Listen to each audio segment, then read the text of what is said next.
विश्वविद्यालय थाना परिसर में भूमि विवाद निपटारे से संबंधित मामलों को लेकर किया गया शिविर का आयोजन। शनिवार को विश्वविद्यालय थाना परिसर में सदर अंचल के आय कर्मी के द्वारा भूमि विवाद निपटारे से संबंधित शिविर का आयोजन किया गया। इस संबंध में भूमि विवाद निपटारे को लेकर आए कई लोगों ने अपनी अपनी बातें सदर अंचल से आए कर्मी के समक्ष रखी और अपनी वादों का निपटारा करने का प्रयास किया। वहीं सदर अंचल से आए कर्मी के द्वारा कई मामलों का निपटारा किया गया। वहीं कई मामले पिछले सप्ताह के भी थे तो कई मामले आज नए आए थे, जिसका निपटारा करने का प्रयास सदर अंचल के कर्मियों के द्वारा किया गया। आपको बता दें कि प्रत्येक शनिवार को सदर अंचल के अधिकारियों एवं कर्मियों के द्वारा प्रत्येक थाना पर भूमि विवाद से संबंधित वादों के निपटारे को लेकर शिविर का आयोजन किया जाता है। एक कट्ठा 3 धूल का मालिक हुए लच्छो साहब, तो दोनों भाई उसका भतीजा जो है राम सागर से 1 कट्ठा 3 धूल ऑलरेडी बेच चुके हैं मेरे दादाजी के हाथ 1972 में केवाला सर्टिफाइड निकाल के दिए हैं। ये लोग जबरदस्ती गांव का 5, 7, 8 आदमी जो है इसको चढ़ा बढ़ा के हमसे लड़ाई लड़ने के लिए भेजे। तो हम ई समक्ष में अपना कोई बचाव के कारण आवेदन देंगे SDO SSP साहब के यहाँ, बड़े पुलिस अधीक्षक के यहाँ। हमारा काम भी रोका, हमारा बालू गिट्टी सीमेंट हर एक चीज़ हमारा बर्बाद हो रहा है। स्पोर्ट पर आके देख सकते हैं आप लोग। तो आज क्या आने से पता चला कि हम यहाँ से संतुष्ट है, आगे इन लोग का मर्जी है, फिर जाएंगे वहाँ पे, फिर क्या काम रुको ये करो। 5-10 आदमी समाज का ऐसा है जो चढ़ाने का काम सिर्फ कर रहे हैं। कहाँ पर का जमीन का मामला? आजम नगर लीची वाला। यहाँ से संतुष्ट हो? हम यहाँ से संतुष्ट है, हर एक जगह संतुष्ट है सर, क्योंकि मेरे पास के वाला है, पेपर पूरा कंप्लीट है? पूरा कंप्लीट पेपर है। क्या नाम हुआ? मेरा नाम हुआ शिव कुमार। पूरा नाम? शनिवार को भी आए। आज फरियादियों की तादाद अधिक है, आप देख रहे हैं कि बहुत से लोग आए हैं। पूर्व के 3 मामले थे, जिनमें से एक का निष्पादन हो गया, मामला निरस्त कर दिया गया क्योंकि उनको समझ में आ गया कि वो उनकी भूमि नहीं। दूसरे मामले में द्वितीय पक्ष नहीं आए, उनको माफी प्रतिवेदन लेकर आना था, इसलिए आज फिर उसको डेट दे दिया गया अगले शनिवार को। फिर अपना परिचय बता दीजिए। तो सब दिन जानवे करते थे। गणित रंजन भट्ट, सदर अंचल। एक करण क्लासेज इंडियाज नंबर 1 अब ज्ञान सरिता पब्लिक स्कूल रोहेलागंज कैदराबाद में हम कराते हैं bank, railway, SSC, CSAT, CTT, management, defence and all other general competition exam की तैयारी। संपर्क करें, हमारा नंबर है 9934849798। दूसरा नंबर है 7633955870। दरभंगा के मिलान चौक के पास स्थित रामनारायण विकास सेवा समिति के इस कार्यालय में जलवायु परिवर्तन को लेकर कार्यशाला का किया गया आयोजन। शनिवार को आयोजित इस कार्यशाला में दरभंगा जिला स्वैच्छिक संगठनों और नगर सामाजिक संगठनों के द्वारा आयोजित किया गया। इस कार्यशाला में दरभंगा जिला से स्वैच्छिक और नगर सामाजिक संगठनों ने भाग लिया। इसमें मधुबनी जिला से भी आए स्वैच्छिक संगठनों ने भी भाग लिया। कार्यशाला का उद्घाटन GPSVS के अध्यक्ष रमेश कुमार, रामनारायण विकास सेवा समिति के अध्यक्ष रविशंकर भगत के द्वारा संयुक्त रूप से दीप प्रज्वलन कर किया गया। वहीं इस कार्यक्रम में रागिनी कुमारी एवं अन्य लोगों ने भाग लिया। रमेश कुमार ने जलवायु परिवर्तन और उससे उत्पन्न चरम मौसमी संकट पर चर्चा करते हुए कहा कि जलवायु परिवर्तन के कुप्रभावों से अब तक कोई अप्रभावित नहीं है। हर एक गांव, हर एक शहर प्रभावित हो रहा है। जीवन के सारे आयाम जैसे जीविका, कृषि, पशुपालन, स्वास्थ्य, प्राकृतिक संसाधन, जल स्रोत सब प्रभावित हो रहे हैं। इसके अलावा कई बातों की चर्चा इस जलवायु परिवर्तन के इस कार्यशाला में की गई। सही बात है, शहर में भी और ग्रामीण क्षेत्र में भी ये पाया गया है कि शहर में तो जो उस जमीन को अवैध रूप से भरकर बेच रहे हैं और सरकारी पोखर को भी भर रहे हैं और गैर सरकारी पोखर को भी जो माफिया तत्व हैं उसको कब्जा कर उस पर मकान बन रहा है, जिसके कारण जो यहाँ क्लाइमेट हुआ करता था, मौसम जो हुआ करता था बढ़िया, वो तापमान बढ़ रहा है। और जो नया तालाब बनाने का भी सरकार के द्वारा जो प्रोत्साहन दिया जा रहा है, तो उसके प्रति भी हम लोग चाहते हैं कि लोग उसको ज़्यादा से ज़्यादा इस्तेमाल करें। और जो जलवायु परिवर्तन से जोखिम बढ़ रहा है, तो जो पेड़ का कटाई हो रहा है और पेड़ जो लगाना चाहिए वो नहीं लगाया जा रहा है, जिसके कारण मौसम में बदलाव हो रहा है, तो हम लोग का ये प्रयास है कि लोगों को इसके प्रति जागरूक करें कि लोग ज़्यादा से ज़्यादा वृक्ष लगाएं, जिससे कि मौसम जो है वो ग्लोबल वार्मिंग जो हो रहा है वो स्थानीय स्तर पर, जिला स्तर पर, प्रमंडल स्तर पर हम लोग उसको कम कर सकें। आज क्या कुछ हो रहा है?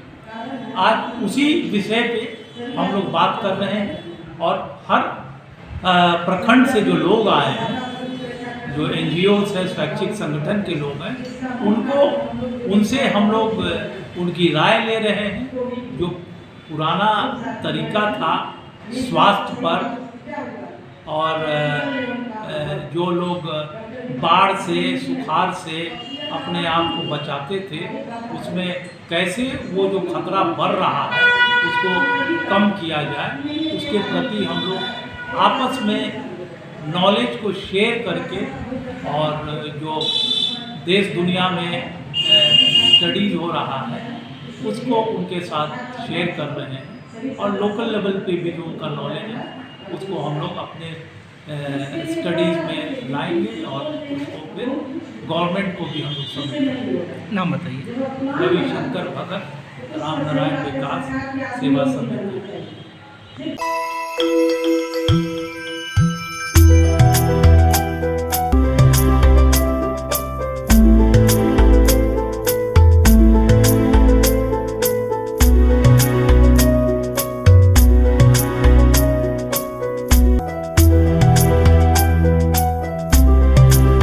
मिथिला विश्वविद्यालय मई के अंतिम सप्ताह या फिर जून के पहले सप्ताह में रुकी हुई रिजल्टों की करेगी घोषणा। शनिवार को मिथिला विश्वविद्यालय के परीक्षा नियंत्रक डॉक्टर आनंद मोहन मिश्र ने बताया कि मिथिला विश्वविद्यालय ने पेंडिंग रिजल्ट को लेकर पूरी तैयारी कर ली है।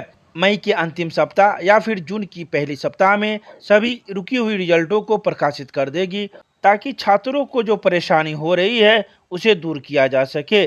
गौरतलब है कि पेंडिंग रिजल्ट को लेकर कई छात्र संगठनों के द्वारा बीते दिनों प्रदर्शन किए गए थे, जिसके बाद विश्वविद्यालय प्रशासन में हड़कंप मच गई और पेंडिंग रिजल्ट को घोषित करवाने के लिए कई तरह के कार्य किए जाने लगे। रिजल्ट की प्रक्रिया में तो हम लोग लगे ही हुए हैं और सभी प्रक्रियाधीन है, सभी काम चल रहे हैं। लेकिन अभी सबसे जो महत्वपूर्ण काम है छात्रों के करियर को लेकर के, वो था अंक पत्र विश्वविद्यालय से निर्गत करना। किस सत्र का? 2018-21 का। वो पार्ट 3 का जो है वो मार्कशीट, कंप्यूटराइज्ड मार्कशीट, जिसको हम ओरिजिनल मार्कशीट कहते हैं, वो छात्रों को नहीं मिल रहा था, जिसके कारण उन्हें विभिन्न प्रकार के कंपटीशन, नौकरी में या और कैरियर संबंधी जो भी आवश्यकताएं हैं उनमें उन्हें ज़रूरत पड़ती थी, और हम लोग एक प्रोविजनल मार्कशीट इशू कर देते थे, जिनको बहुत कंपनियां तो एक्सेप्ट कर लेती थी, लेकिन कुछ कंपनी या कुछ विभाग उन्हें ओरिजिनल मार्कशीट के लिए प्रताड़ित करता था, और वो छात्र परेशान थे, टेंशन में थे। इसलिए हम लोगों ने पहली प्राथमिकता दिया है मार्कशीट और TR महाविद्यालयों को उपलब्ध कराने का, और आज से ये काम जारी हो जाएगा, क्योंकि विषयवार जो है हम लोग फैकल्टी वाइज ये मार्कशीट तैयार कर रहे हैं। अभी वाणिज्य का मार्कशीट तैयार हो चुका है, और आज 1 बजे से यह प्रक्रिया जारी हो जाएगी। 4 जिला में गाड़ियां लेकर के जाएंगी, और एक महाविद्यालय को नोडल महाविद्यालय बनाया गया है, जिनके प्रिंसिपल उन सारे मार्कशीट को रिसीव करेंगे, और उनसे जो है उस जिला से संबंधित एफिलिएटेड और कंस्टिट्यूएंट कॉलेज जा कर के अपना मार्कशीट, वो भी काम चल रहा है। पार्ट 1 का जो है, ये पार्ट 1 और फर्स्ट सेमेस्टर, ये तो इवेलुएटर मेरे पास में कॉपी रखी हुई है, क्योंकि डाटा सेंटर ने डाटा नहीं दिया इसलिए विलम्ब हो गया। अब उसकी वैकल्पिक व्यवस्था कर ली गई है। हम लोग अटेंडेंस और मेमो से काम चला रहे हैं, सिर्फ मैच करना है। तो क्यों नहीं रोल नंबर से मार्कशीट और कॉपी का मैच हो जाए, हम लोग रिजल्ट बना लेंगे। केमिस्ट्री क्लासेज रुहेलागंज सब्जी मंडी कैदराबाद दरभंगा। हमारे यहाँ होती है IIT, JEE, medical, 11-12, BSc honours और सब्सिडरी की पूरी पढ़ाई। संपर्क करें डॉक्टर जय कुमार। मोबाइल नंबर है 9470278724। मिसर टोला स्थित अखिल भारतीय विद्यार्थी परिषद महानगर इकाई के द्वारा सृजना निखार शिविर को लेकर किया गया बैठक। शनिवार को अखिल भारतीय विद्यार्थी परिषद दरभंगा महानगर इकाई की बैठक स्थानीय कार्यालय मिसर टोला में संपन्न हुई, जिसमें मुख्य रूप से आगामी कार्य योजना के अंतर्गत ग्रीष्मकालीन सृजना निखार शिविर के पुनः आयोजन की रूपरेखा तय की गई एवं सांगठनिक दायित्व हेतु विभिन्न दायित्वों की घोषणा हुई। प्रदेश सह मंत्री पूजा कश्यप ने कहा कि वर्ष 2006 से गर्मी छुट्टी में अखिल भारतीय विद्यार्थी परिषद के द्वारा छात्राओं को आत्मनिर्भर बनाने की दिशा में निःशुल्क कैंप निरंतर चलते आ रहे हैं। वार्षिक आयोजन सृजना निखार शिविर के पुनः आयोजन पर चर्चा कर फॉर्म भरने की तिथि 30 मई तक निर्धारित किया गया। इसमें इंटरमीडिएट उससे ऊपर अध्ययनरत छात्राएं प्रतिदिन MRM महाविद्यालय में आकर अपना पंजीयन करवा सकती हैं। साथ ही इसके लिए सभी महाविद्यालयों में कैंप लगाकर भी पंजीयन करवाए जा रहे हैं। विद्यापति सेवा संस्थान ने राजीव गांधी की 31वीं पुण्यतिथि पर किया भावपूर्ण नमन। भारत के पूर्व प्रधानमंत्री राजीव गांधी की 31वीं पुण्यतिथि पर विद्यापति सेवा संस्थान ने उन्हें भावपूर्ण नमन किया। मौके पर महासचिव डॉक्टर वैद्यनाथ चौधरी बैजू ने उन्हें विनम्र श्रद्धांजलि अर्पित करते हुए कहा कि वे पंचायती राज व सूचना क्रांति के जनक होने के साथ साथ आधुनिक भारत के निर्माता थे। देश को एकता और भाईचारे के सूत्र में बांधने का उनका प्रयास सदैव अनुकरणीय बना रहेगा। मैथिली अकादमी के पूर्व अध्यक्ष पंडित कमलाकांत झा ने कहा कि आधुनिक सोच एवं निर्णय लेने की दृढ़ इच्छा शक्ति से 21वीं सदी के सशक्त भारत की नींव रखने वाले पूर्व प्रधानमंत्री स्वर्गीय राजीव गांधी अपने व्यक्तित्व एवं कृतित्व में हमेशा जीवंत रहेंगे। इस अवसर पर कई लोगों ने भी अपने अपने विचार प्रकट किए। MLSA महाविद्यालय के सभागार में राष्ट्रीय सेवा योजना NCC और अंग्रेजी विभाग के संयुक्त तत्वाधान में मोटिवेशनल कार्यक्रम का किया गया आयोजन। शनिवार को आयोजित इस कार्यक्रम में मुख्य अतिथि के रूप में भारतीय वायुसेना के स्क्वाड्रन लीडर अर्पण मुखर्जी, वरीय शिक्षा पदाधिकारी तथा शिक्षा प्रदर्शक सार्जेंट T गहलोत मौजूद थे। स्क्वाड्रन लीडर अर्पण मुखर्जी ने छात्राओं को वायुसेना में उपलब्ध अवसरों के बारे में विस्तृत से जानकारी दी तथा वायुसेना की उपलब्धियों से लोगों को अवगत कराया। उन्होंने भारतीय सैन्य सेवा में महिलाओं के लिए उपलब्ध अवसरों के बारे में भी जानकारी दी। साथ ही कई बातों की जानकारी मौजूद लोगों के द्वारा दी गई। आज 21 मई 2022 दिन के 1 बजे से एक कैरियर काउंसलिंग का कार्यक्रम महाराज लक्ष्मेश्वर सिंह मेमोरियल महाविद्यालय में चल रहा है और यह कार्यक्रम महाविद्यालय के NCC विभाग, अंग्रेजी विभाग और NSS विभाग द्वारा ऑर्गेनाइज्ड है।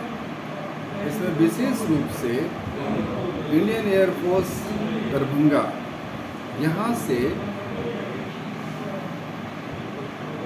इस एयरफोर्स में क्या संभावनाएं हो सकती हैं, किस प्रकार स्टूडेंट्स अपनी तैयारी कर सकते हैं और ताकि उस आधार पर एयरफोर्स में ज्वाइन करें विभिन्न लेवल पर, उस संबंध में आज का यह काउंसलिंग का कार्यक्रम रखा गया है। इस महाविद्यालय की प्रधानाचार्य प्रोफेसर मंजू चतुर्वेदी, इनका छात्रों के लिए जो वाजिब एक जो एक्टिविटीज़ होनी चाहिए उस पर इनका रुझान रहता है और जैसे ही इस प्रकार का एयरफोर्स की ओर से एक आया प्रपोजल कि हम चाहते हैं कि छात्रों को इस संबंध में बताएं, तो हम लोगों ने इसका एक आयोजन किया है।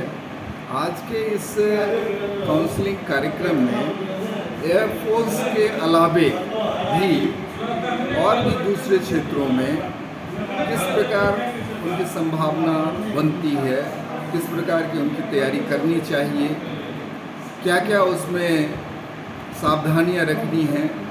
कारण आजकल होता क्या है कि फॉर्म भी साइबर कैफे के माध्यम से भरा जाता है, उसमें स्टूडेंट्स अपनी ओर से फॉर्म नहीं भरते, फॉर्म भरने का बहुत सारा टेक्निकल एस्पेक्ट्स है जिसकी जानकारी इन छात्र छात्राओं को नहीं रहती है। तो ठीक है, आज कंप्यूटर जानते हैं वो, लेकिन एक लिमिटेशन में। तो फॉर्म जो आजकल ऑनलाइन भरा जाता है उसको समझना, कौन कौन सी बातों पर ध्यान रखना है, किस शब्द का क्या अर्थ होता है, ये सब बातों को जानना भी बहुत ज़रूरी है। तो कैरियर काउंसलिंग के माध्यम से छात्र अपना फॉर्म भी ऑनलाइन ठीक से भर सकें, उसके बारे में भी बताया जाएगा।